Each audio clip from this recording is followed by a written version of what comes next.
दलित समाज के जितने साथी हम लोग से जुड़े हुए हैं, हर आदमी तो विधायक नहीं बन सकता है। अगले 1 महीने में आपकी मदद से कम 1000 दलित साथियों को इकट्ठा करके कम से कम एक बच्चा अपने परिवार से चुनो जिसको तुम पढ़ाओगे। सफलता जनसुराज को मिले न मिले।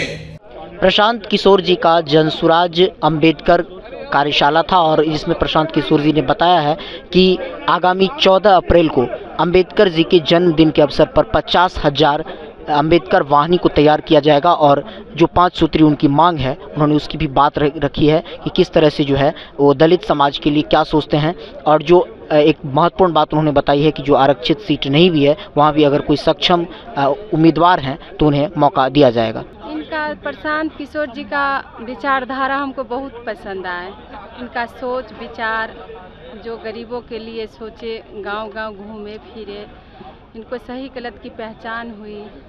और हम इतने दिन से पार्टी सबका सपोर्ट करते थे बट कभी पॉलिटिक्स में जुड़े नहीं थे। जब इनका विचारधारा देखे और इनके आवाज़ को सुने तो हमको भी उत्साह जग गया। नहीं, इनको ऐसे लोगों को सपोर्ट करना चाहिए। लग रहा है कि प्रशांत किशोर जी बिहार में कुछ नया करेंगे, नया करेंगे, बट वही बिहार वासियों का सहयोग चाहिए इनको। क्या नाम है आपका? साधना कुमारी पासवान। जिन सीटों पर दलित समाज की संख्या है वहां काबिल लोग हैं। वो सीट भले आरक्षित नहीं है लेकिन अगर काबिल कोई दलित समाज का व्यक्ति है तो उसको भी चुनाव लड़ाया जाए, चाहे वो मुखिया की बात हो या विधायक की बात हो। हम आपको अपने अनुभव से बता रहे हैं। अभी रामगढ़ में चुनाव हुआ, रामगढ़ कैमूर में अभी उपचुनाव हुआ। वहां पर लोग कहते हैं कि ये चित्तौड़गढ़ है, यहां पर राजपूत छोड़कर दूसरा कोई नहीं जीत सकता।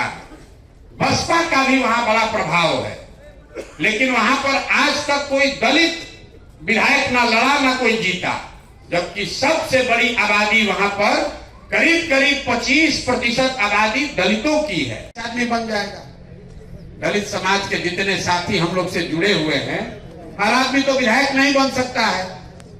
इसीलिए जो अभियान हम लोग शुरू कर रहे हैं ये वोट मांगने का अभियान नहीं है। जनसुराज का सरकार बने न बने, हम लोग को सफलता मिले न मिले, लेकिन एक बात तय है, अगले 1 महीने में आपकी मदद से कम 1000 दलित साथियों को इकट्ठा करके उनको प्रेरित करके उनसे अनुनय विनय करके उनको साधन देकर जरूर दलित गांव में, बस्तियों में, टोलों में जनसुराज लोगों को भेजेगा ताकि घर घर लोगों को कहा जाए कि एक बच्चा, कम से कम एक बच्चा अपने परिवार से चुनो जिसको तुम पढ़ाओगे। सफलता जनसुराज को मिले न मिले, इस पूरे अभियान में 3 महीना अपना जीवन का निकालिए, सिर्फ 3 महीना निकालिए जीवन का। आपका 1 रुपया लगेगा नहीं। वो साधन, वो व्यवस्था, वो गाड़ी, वो पैम्पलेट सब आपको जनसुराज से मिलेगा। 14 तारीख को बाबा साहब का जन्मदिन आप मनाइएगा। 3 महीना फरवरी, मार्च और 14 अप्रैल तक, मतलब कुल मिलाकर 100 दिन भी नहीं है। 100 दिन अपने समाज के लिए निकालिए। वो गाड़ियों से टोलों में जाइए और घरों में लोगों को संकल्प दिलवाइए कि एक बच्चा, कम से कम एक बच्चा जरूर पढ़ाएंगे। ये जागरूकता पैदा कीजिए। जनसुराज का जो होगा सो होगा। इस अभियान से अगर 10,000 बच्चे भी स्कूल चले गए तो आपकी मेहनत और ये पूरी साधना, पूरा प्रयास उसको सफल मान लिया जाएगा।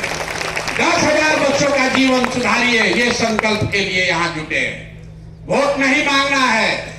इस पूरे अभियान में आपको वोट नहीं मांगना है।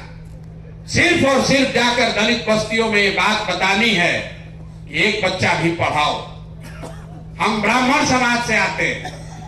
हमारे दादाजी भूमिहीन थे, बैलगाड़ी चलाते थे। मैं सभाओं में कहता हूं, इतने गरीब थे कि हमारे बाबा 3 लोग थे, 2 आदमी शादी नहीं किया कि खिलाएंगे कैसे। हमारे पिताजी 7-8 भाई बहन लोग थे। किसी को पढ़ाने का साधन नहीं था। सब लोग मजदूरी करके एक हमारे बाबूजी को पढ़ाया। हमारे हमारे बाबूजी डॉक्टर बन गए, हमारे पिताजी ने हमको पढ़ाया है, तब न हम इतना खड़ा होकर भाषण कर रहे हैं। ये पढ़ाई की ताकत है।